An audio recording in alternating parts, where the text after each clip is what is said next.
नमस्कार दोस्तों। बात करेंगे अपन चरक चिकित्सा स्थान की बात करेंगे। और जो चरक चिकित्सा स्थान में अपन बात करेंगे वो है जवर चिकित्सा की बात अपन करेंगे। जी हाँ, जवर चिकित्सा अपन जवर देखते हैं इसके अंदर। जवर अपन ने पहले भी चरक निदान स्थान में भी अपन पढ़ चुके हैं। जी हाँ, और अपन जैसे अगर अपन नॉर्मल लैंग्वेज में बात करें तो जवर अपन किसको बोलते हैं साहब? फीवर को बोलते हैं। और फीवर क्या होता है?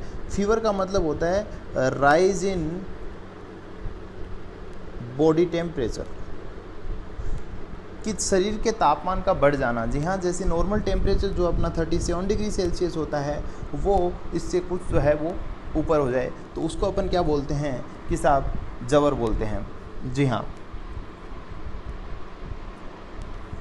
अपन बात करेंगे आयुर्वेद के प्रयोजनों को अपन समझते हैं। जी हाँ, तो आयुर्वेद के प्रयोजन दो प्रकार के होते हैं।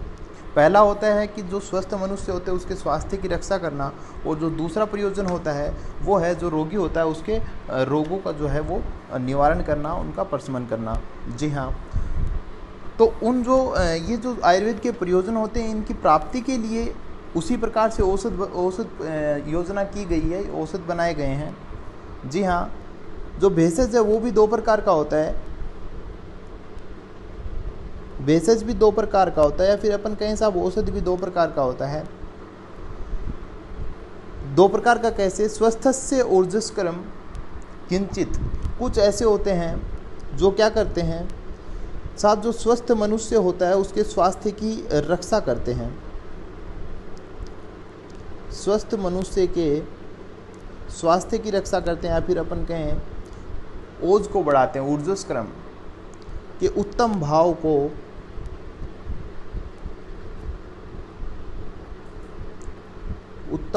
को बढ़ाने वाले।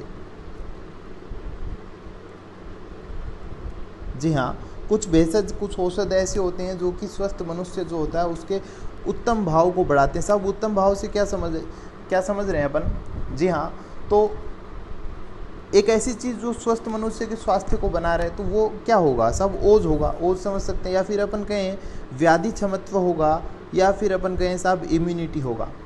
जी हाँ, दूसरी बात कौन सी होगी? जो रोगी व्यक्ति होता है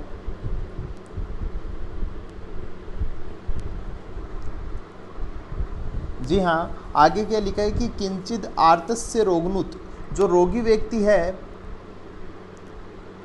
रोगी व्यक्ति के रोगों का, या फिर अपन कहें रोगी व्यक्ति को रोगमुक्त करना।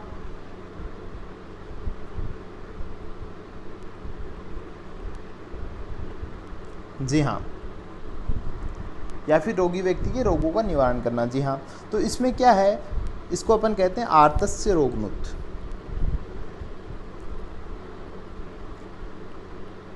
तो जो पहली जो लाइन है ना, वो जो रसायन का जो अध्याय है, जो रसायन औषधियाँ जो होती हैं वो स्वस्थ मनुष्य को लिए लेने के लिए होती हैं। जैसे अपन समझे च्यवनप्राश वगैरह होते हैं वो स्वस्थ मनुष्य के लिए होते हैं। रोगी व्यक्ति की बात करें, जैसे मान लीजिएगा उसके बाद पहले अध्याय के बाद जितने भी आगे अपने वाजीकरण और रसायन जो हैं ये तो जो है वो पहले प्रयोजन की सिद्धि करते हैं, और उसके बाद जो बचे हुए अध्याय हैं, मान लीजिए जवर रोग है ना, वो रोगी को हो जाता है तो उसकी चिकित्सा कैसे करें, तो ये सब जो बातें हैं वो बाकी के अध्याय में अपन देखते हैं। जी हाँ, तो इसके बाद अपन जवर की बात करेंगे। सबसे पहले अपन जवर की बात करते हैं तो जवर की परिभाषा अपन देखते हैं कि जवर होता क्या है। जी हाँ, तो उसके लिए एक छोटी सी लाइन होती है जिसको अपन याद भी कर सकते हैं, इम्पोर्टेंट है, काम आती है। जवर अपने आप में एक काफ़ी इम्पोर्टेंट चैप्टर है ना, इसमें से बड़े क्वेश्चन आपको देखने को मिल जाएंगे। जवर प्रत्यात्मिकम लिंगम संतापो देह मानस है, कि जवर का जो लक्षण है, या फिर अपन कहें जवर क्या है कि संतापो देह मानस है, मन और देह का संताप है। साहब जवर क्या है?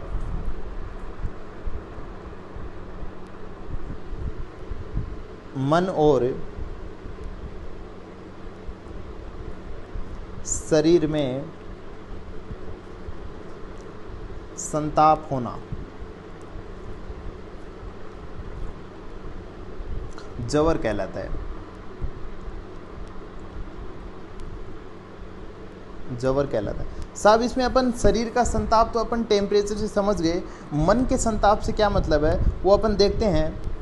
मन का संताप अपन जनरली देखते हैं कि साहब नॉर्मली जवर होता है तो उस केस में क्या होता है कि अपना मन नहीं लगता, न तो नींद आती है ढंग से, न कुछ खाने का मन करता है।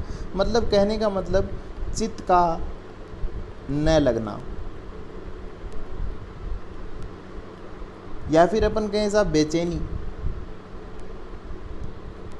ग्लानि, तो ये सब होना मन का संताप के लक्षण है। जी हाँ, तो ज़रूरी नहीं है बॉडी टेम्परेचर बढ़े, इनमें से अगर ऐसा कुछ भी हो रहा है तो उसको अपन जवर मानेंगे। जी हाँ, आगे अपन बात करेंगे जवर के पर्यायों की बात करेंगे। जवर के पर्याय, ऐसा नहीं है कि अपन ने पर्याय कभी जवर के पढ़े नहीं है, निदान स्थान में अपन पढ़ के आए हैं। चिकित्सा स्थान में जो बताया गया वो अपन देख रहे हैं कि जवरो विकारो रोगस्य व्याधिर आतंक एव च एको अर्थो नाम पर्याय विविधेर अभिधीयते। जी हाँ, कि जवर, विकार,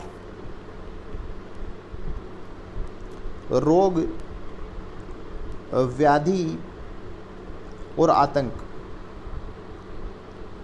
ये जो सभी नाम होते हैं ये जवर को इंडिकेट कर रहे हैं, ये जो है पर्याय हैं जवर के।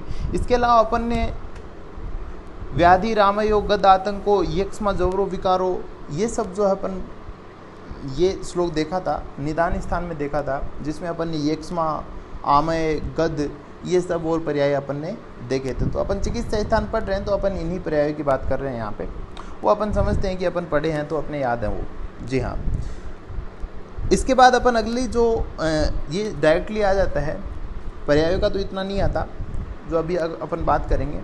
जवर की प्रकृति क्या है, जवर के प्रत्यात्म लक्षण क्या है, इस प्रकार के क्वेश्चन डायरेक्टली आ जाते हैं।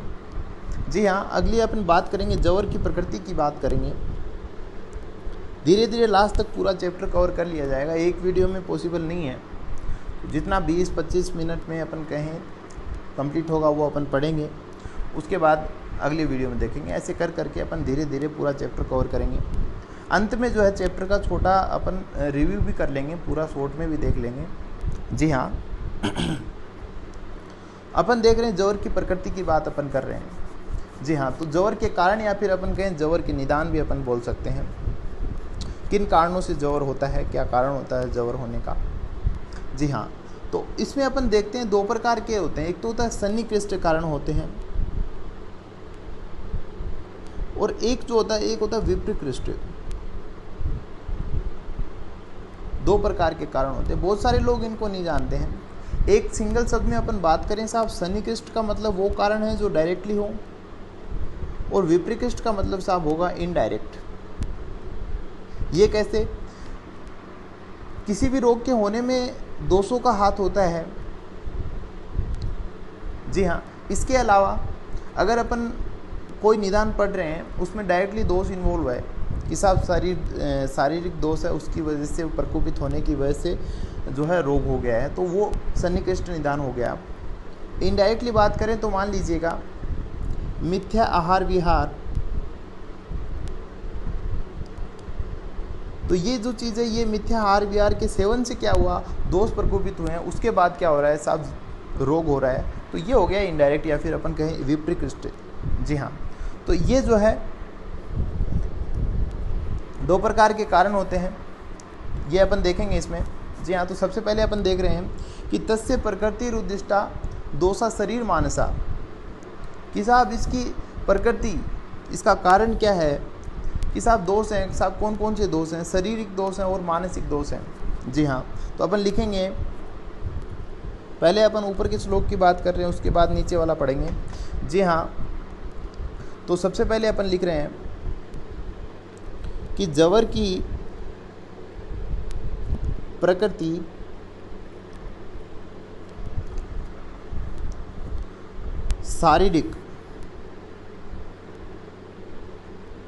शारीरिक दोष तथा मानसिक दोष जो हैं उनकी वजह से है, या फिर जवर का कारण जो है ये दोनों दोष हैं। तो शारीरिक दोष कौन कौन से होते हैं? वात, पित्त और कफ हैं, ये अपन समझ रहे हैं। तथा मानसिक मानसिक दोष जो है वो हैं रज और तम है। जी हाँ, मानसिक दोष हैं। ये जवर की जो है वो कारण है। जी हाँ, अगली लाइन क्या है कि देहिनम न ही निर्दोषम जवर सम उपसेवते। अगर ये दोष नहीं हो, जिस देह में ये दोष नहीं हो, तो उसको क्या नहीं होगा, सब जवर नहीं होगा। जी हाँ, शारीरिक और मानसिक दोषों से रहित प्राणियों को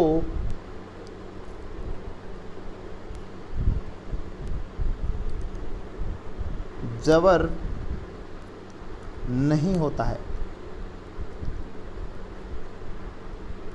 दोषों से रहित का मतलब ये है कि यहाँ पे जो दोष हैं वो सम अवस्था में है ना, प्रकुपित नहीं है। जी हाँ, तो ये बात की अपन ने। इसके बाद अपन आगे देख रहे हैं कि क्षयस्तमो जवर है पापमा मृत्युश्चौक्ता येमात्मका। जी हाँ, तो जवर को और क्या क्या अपन बोल रहे हैं, जवर के जो दूसरे रूप हैं और भी जवर के रूप माने जाते हैं। जी हाँ, इसमें ये जो हैं ये सन्निकृष्ट निदान हो गए, है ना। इसके अलावा अपन विप्रकृष्ट निदानों की बात भी अपन कर लेते हैं पहले। जी हाँ, तो सन्निकृष्ट कारण कौन कौन से हो गए साहब? सन्निकृष्ट कारण तो शारीरिक दोष और मानसिक दोष हो गए, ये अपन ने देख लिया ऊपर। विप्रकृष्ट कारणों की भी बात अपन कर लेते हैं यहीं पे, उसके बाद अपन आगे चलेंगे।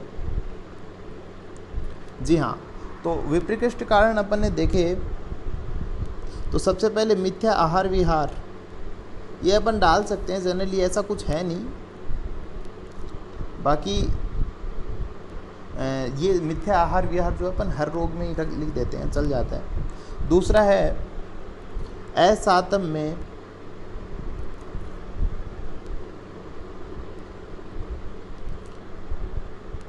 इंद्रियार्थ संयोग,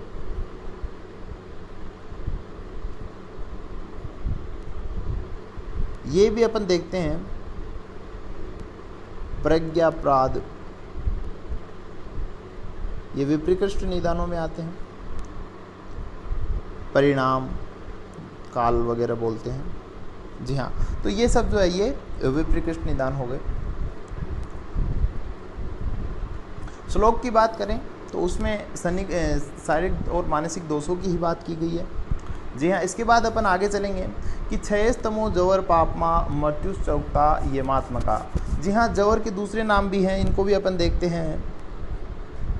तो किस प्रकार से ये कारण जो है क्षय, तम, पापमा, मृत्यु, तो ये सब जो है संबोधन कर लेते हैं जवर के लिए।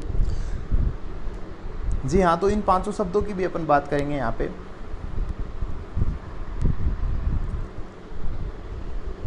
क्षय, पंचत्व का मतलब होता है, यहाँ पे दिया गया है लास्ट में अपन देखें पंचत्व। जी हाँ, पंचत्व मतलब मृत्यु होता है। क्षय, तम, जवर, पापमा और मृत्यु। जी हाँ, क्षय का मतलब क्या होता है कि शरीर की जो धातु होती हैं वो जवर में क्या होती हैं, उनका धातुओं का जो नाश होता है। जी हाँ, जवर देह और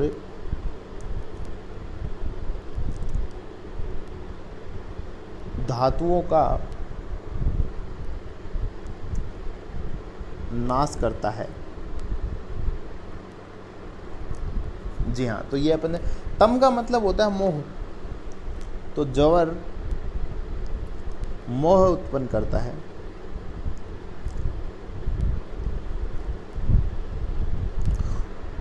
और जवर का मतलब अपन फीवर से समझते हैं,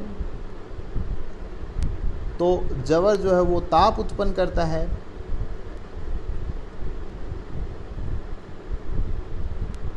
पापमा का अर्थात ये होता है कि ये जो जवर जो है वो अपन पहले पढ़ के आए हैं कि साहब इसको पापमा भी बोलते हैं। तो जवर रोग जो है पूर्व जन्मकृत पापों की वजह से होता है, पापों के कारण या फिर पापों की वजह से उत्पन्न होता है, या फिर इसके अलावा ये भी बोलते हैं कि जवर के समय बहुत दुख होता है, तो उस केस में क्या है कि वो पाप और दुख को पर्याय मानते हुए तो वो इसलिए पापमा बोल देते हैं। मृत्यु की बात करें तो ये मृत्यु के समय जो है अवश्य ही ये उपस्थित रहता है, इसलिए इसको मृत्यु कहते हैं।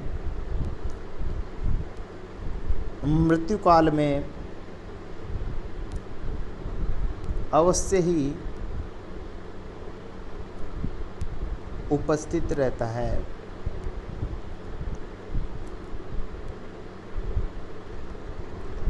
जी हाँ, तो ये बात अपन ने कर ली, जवर की प्रकृति की बात की है। जी हाँ, इसके बाद अपन आगे जवर की प्रवृत्ति की भी बात करेंगे। इससे पहले अपन जानते हैं कि जवर जो है सभी व्याधियों में प्रधान मानी जाती है। सभी व्याधियों में प्रधान मानी जाती है, या फिर अपन कहें प्रधान है। इसके भी कारण बताए जाते हैं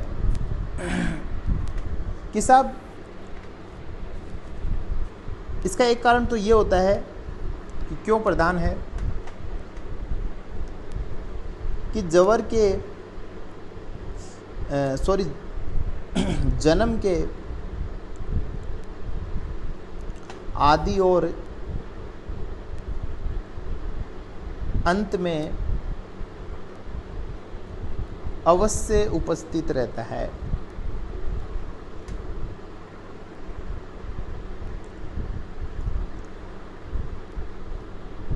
तो जवर जो है शुरुआत में और अंत में जो है होता है मनुष्य को।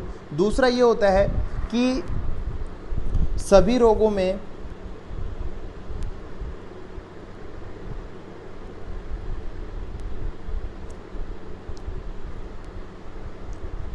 सर्वप्रथम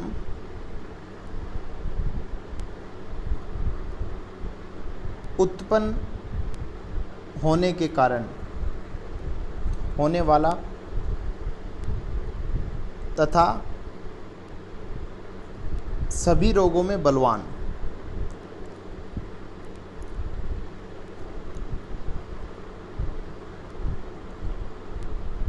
जी हाँ, तो ये कारण होते हैं जो जवर को सभी व्याधियों में प्रधान बताते हैं। जी हाँ, तो ये बात हो गई। आज अपन जवर की इतनी बात करेंगे, कल से जवर की प्रवृत्ति देखेंगे, और भी कुछ बातें अपन इसके अंदर देखेंगे।